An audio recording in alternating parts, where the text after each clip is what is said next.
What it is, what it do, what it is, lads and ladettes. I am the Grizz, and this is not yesterday today, but wait, I know I've been gone. I missed a couple days just last week, and now E3 is going on. This ain't the time to slip up, right? That's why I decided to bring you a new series just right now for E3. This is called The Sum Up. Alright, so in stuff like this, The Sum Up, I'm going to probably break things down just a little differently, but for the sake of this video and the sake of my lack of sleep and just being overwhelmed, we're going to go through some of this stuff really quickly. Over the last few days, we have had E3 reveal after reveal after reveal, and we've had a couple great things, but we're going to talk about, right now, we're going to talk about Xbox and Bethesda, because, well, they definitely came out swinging. First of all, we officially know when Starfield is coming out. It's coming out exactly 11 years after Skyrim. Next year, 11/11/22, which will be the 11th anniversary of Skyrim. This year is the 10th anniversary. It's crazy, and they still selling despite it being on Game Pass. We got a chance to look at Starfield. We didn't get a chance to see any gameplay, but we got a chance to see, what it looks like, and it doesn't really look like the typical engine that they use for Fallout and that they used for Skyrim and stuff like that. But they did say they was updating the engine, and the game looks, well, it was mostly cinematic, and it's definitely going to be optimized for the Series S and X. And of course, it is a Xbox exclusive. Of course, it'll be on PC Game Pass, but it's going to be there day one. And well, I'm excited, and I don't know about you, I'm really, really excited about this one. And then, let's talk about Halo Infinite. They have definitely reassured us that Halo Infinite will be coming out this holiday. Even then, we got a chance to get a glimpse at some of the Halo Infinite's multiplayer, which is also free to play. And well, yeah, it looks pretty great, and hey, look, it's just Halo, and I always love Halo multiplayer, but then we got a chance to just get a tight little glimpse at the campaign, but we didn't see any gameplay this time because they're definitely polishing it up. They saw how we responded in the first place, so they didn't want to do too much. And of course, you still got to see the grappling hook, you got to see Master Chief, and then in the trailer, they revealed that Cortana was supposed to be deleted, and whoever this new AI is, she looks and sounds like Cortana, but she was only supposed to be temporary. But they already got my interest in the story. But the multiplayer, they even used the grappling hook. They used the grappling hook right in there, and they even used the grappling hook to hijack somebody out of a flying contraption thing. And then, of course, we got to see Forza Horizon 5, which actually is just as beautiful as always, right? And then here's a new game called Redfall, a vampire shooter, and it's made by Arcane Studios. And we didn't get a chance to see any gameplay, but it's 4 characters. I'm wondering if it's going to be Left 4 Dead-ish. We didn't get a chance to see a lot, but it was an interesting cinematic trailer. Then, of course, we got a deeper dive into Diablo 2 Resurrected, which will be relaunching September 23rd of this year. September's getting kind of crowded. Stalker 2 is something that really, really excited me because I love first-person shooters. But then again, I've never played the first Stalker, and I always heard about it, but it never really came to consoles. But we got a chance to get a deep look at Stalker 2 and its gameplay, and it appears that the whole game is completely in Russian. I'm pretty sure there will be maybe an English dub, but regardless, there's always subtitles, and the game looks pretty good. The character models look very interesting, and of course the environment looks pretty interesting. Then of course we got another look at Back 4 Blood. It will be launching on August 12th of this year. Contraband is actually a game that they teamed with, that Xbox Game Studios teamed with Just Cause developers Avalanche Studios, and hey, we don't know exactly what this is, but a little brief breakdown. It says Contraband is set in a 1970s smuggler paradise called Bayan, and while we didn't get a look at gameplay, the tone of its world was set in the below announcement trailer. So it was kind of like, I don't know, it looked, I don't know, it didn't look like it was just really like, it looked like it was some supernatural stuff attached to it, but then it was just stuff frozen in time and some great 70s music, of course.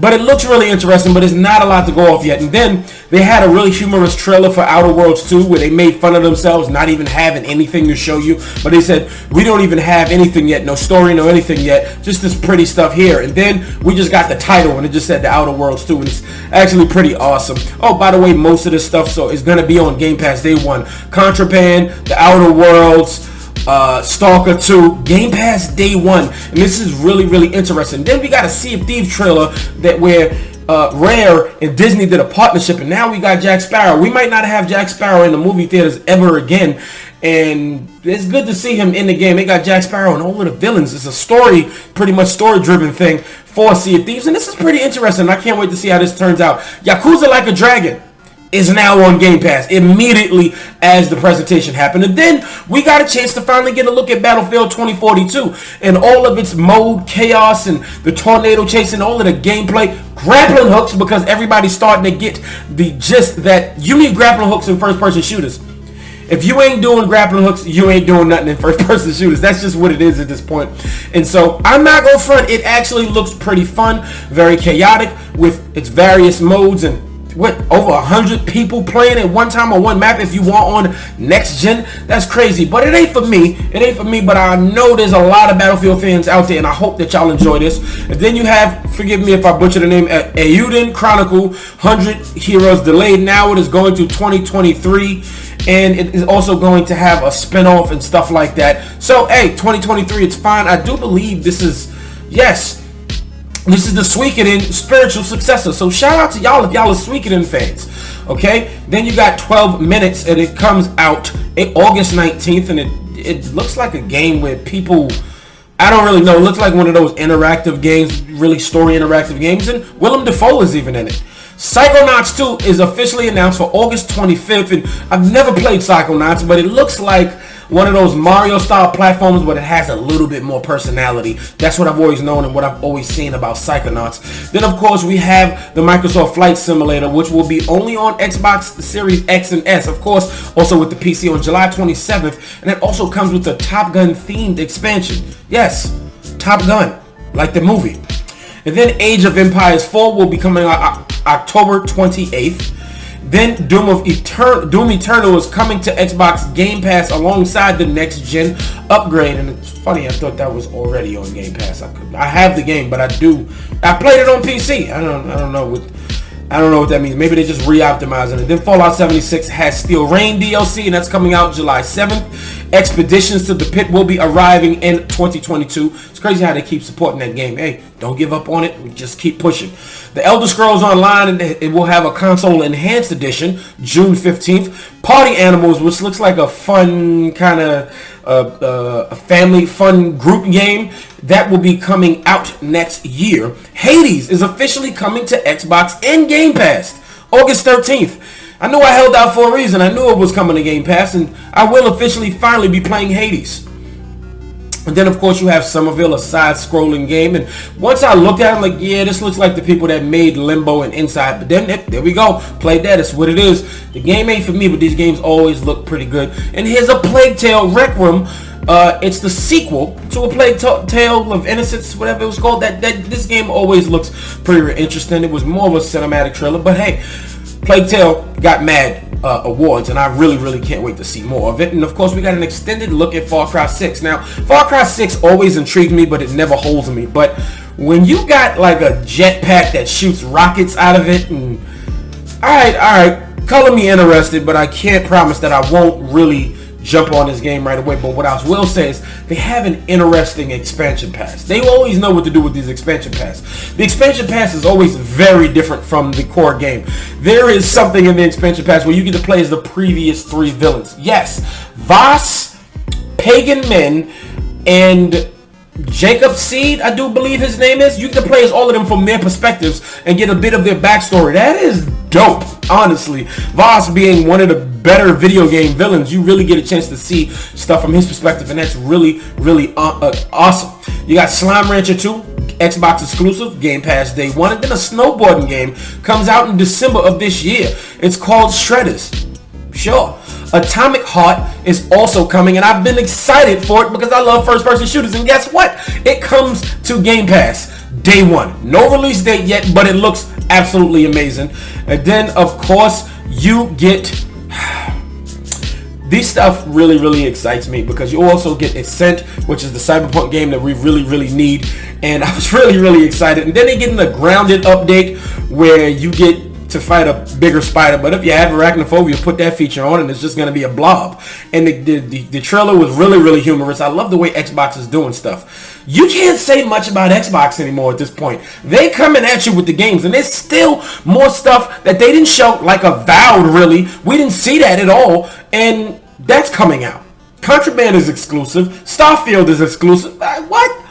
Among Us is getting an update, and then, of course, you have the Ascent. I am so excited for Xbox right now. Let me know what you think about all this in the comments down below.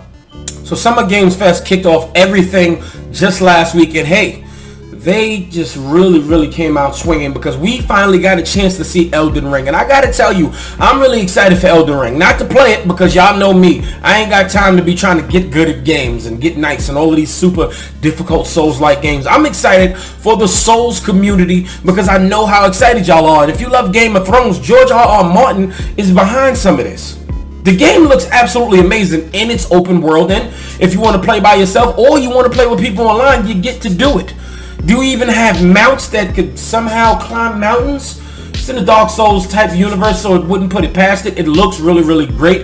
And I actually can't wait to see just more stuff on it and just give it a deep look. But I am not going to play this game. I do not have the patience for these types of games, but they always look pretty good. The character development is always awesome. And then, of course, one of the worst kept secrets by 2K Games is Tiny Tina's Wonderland, and it arrives early next year. And hey, it looks pretty cool. It was pretty. It was a Borderlands game, right? Now here's a game that surprised us. Metal Slug Tactics. It just works, right? You see the way the sprites and everything, how it is in the game when you're side-scrolling, but they didn't even update it. They didn't change it. They look like the same exact sprites, but they put them on a Tactics game map, and it works. Not for me, but it works. And then we got a Death Stranding Director's Cut trailer for PS5, but Hideo Kojima actually got my man Norman Reedus to actually, do this whole thing where he's just looking at a box because he's getting ready to go enter in somewhere, and he wanted to look and say, like, oh, maybe I can get in this box and I can sneak past these bad guys. He jumps in the box. It took a while. It was hilarious, but he never used the box. He put the box away, and then the trailer ended. It was really entertaining. And shout out if you really like Death Stranding. And then, of course, we're getting a new Jurassic World Evolution 2. Wow. And then you get the MMO Lost Ark, which is coming to consoles next year. Actually, later this year. Sable gets a release date, September 23rd. September is really packed. Among Us, once again, getting hide and seek mode and just a bunch of other stuff. Salt and Sanctuary is getting a sequel or just a spiritual successor. Salt and Sacrifice, which will be coming out next year. 2 Point Campus. This will be coming out next year. Escape from Tarkov. Always looks pretty good. And, well, just an update, right? So, we got Stranger Things. They're making a collaboration with Smite, and it's coming out in July. It's crazy to me, right? Then there's a Left 4 Dead style game called Anacrusis. And it looks okay. It looks like it's unfinished, but maybe they're doing it on purpose. It looks like an 80s futuristic kind of thing.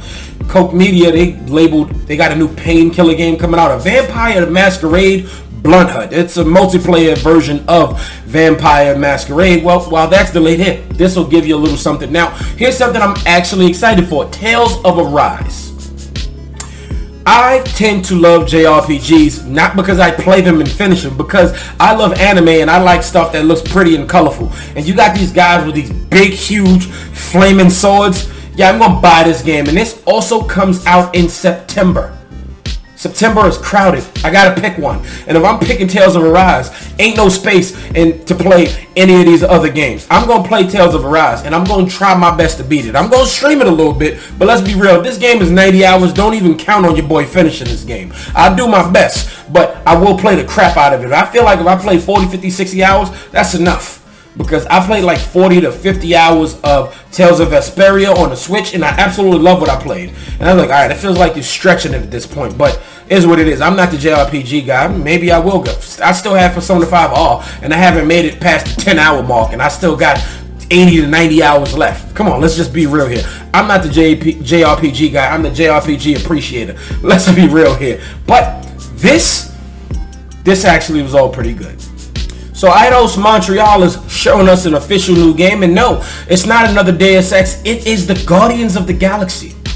Yeah, that game started off with the Square Enix at E3, and it caught me way off guard, and it looks like a really solid mid-tier game. Honestly, call this AAA, call it what you want, but it looks like a third-person shooter kind of mixed with Marvel Ultimate Alliance, because you got the other Guardians helping you, and it actually seems to be put in some pretty good story. And yeah, they kind of launching with my weakness that they will be launching a steel case version, and I just might have to get it because I actually planned on playing this game in general. It looks fun. It's an original story, and it looks pretty good. And then, of course, with a steel case, why not? So let's move on. We got Strangers of Paradise, Final Fantasy Origins, which looks like a Devil May Cry-ish kind of game, where it's 3 people hack and slash type style game. But get this, the game does look fire. It looks absolutely amazing. But wait, there happens to be a demo available, but a lot of people are getting an error code letting you know, like, yo, it doesn't work. And it's really messed up because the demo was only accessible all the way up to June 24th. And that is when Secret of Mana actually comes out, the remaster. That's crazy. And then we got a chance to get a good look at Babylon's Fall, a platinum game. You ain't got to say no more. I'm like, yo, this game is made by Platinum. All right, just go pick it up for me. I want to play it. You've never even seen it. It's a Platinum game. I absolutely trust them. So this game actually looks pretty good. And then, of course, the Avengers gave us some updates. You can start randomly fighting bosses. You can redo stuff. And then, of course, they went over to Wakanda and gave us a new expansion. This is going to happen in the summer. And all of these expansions are free. Now, they've taken a lot of L's on the chin to Square Enix when it came to this game, but they are still trying, and they're not even trying to charge y'all for these story expansions. What they're doing, they're making bread with the microtransactions, and hey, that's cool. You giving that free content, I support y'all. I don't think I can play too much of the games as a service games anymore, but shout out to y'all, because I know a lot of people was excited for Black Panther. I mean, I'm excited, but I'm not even gonna play the game. But shout out to Black Panther though. And then, of course, you got a better look at the Life is Strange games. Now, these games always look very good to me, but they're just not, I'm not into it, the whole walking simulator thing. But if you buy the special edition version of this game, you get the Life is Strange games, the original ones, remastered, and that's included. Now you're going to get a mobile version of the original Final Fantasy games 1 through 6. And they updated it, and it'll also be on Steam. Legend of Mana drops on PS4, Switch, and Steam June 24th. Then, of course, we got a montage of all the mobile games. We got to look at the Final Fantasy VII remakes, multiplayer games, and stuff like that. This wasn't a bad presentation. That Guardians of the Galaxy, though, that kind of caught me off guard. It actually looks pretty fun. I don't think it's co-op, though. They might have missed an opportunity there, but we'll see. Alright, lads and ladettes, thank y'all so much for being patient with your boy. I barely made it through this video. I am so exhausted. But listen, Xbox will have an extended presentation of the presentation they already had at E3. This will be happening on June 17th and will be hosted by Paris Lily. Come on, one of the black voices, and he's bald too. Shout out to Paris Lily. So, man, I thank y'all for being so patient with me. But if you're new, go ahead and hit that red subscribe button. I'm just one guy trying to run a channel here, and I love doing this. Even when I'm tired, I can do it. I can still push myself. And I'm a single dad. I'm doing what I can. I'm doing what's is best for everybody. And I just thank y'all. So go ahead and hit the like button. If not, hit the dislike. It's all good. If you are new here, once again, hit that red subscribe button and turn on all notifications so you know when your boy is posting. Thank y'all so much. I will be taking a break after E3 is over, just a small break, and I will be bringing you some of the biggest gaming news you may have missed from yesterday today. Holla at your boy for the rest of E3. Peace out.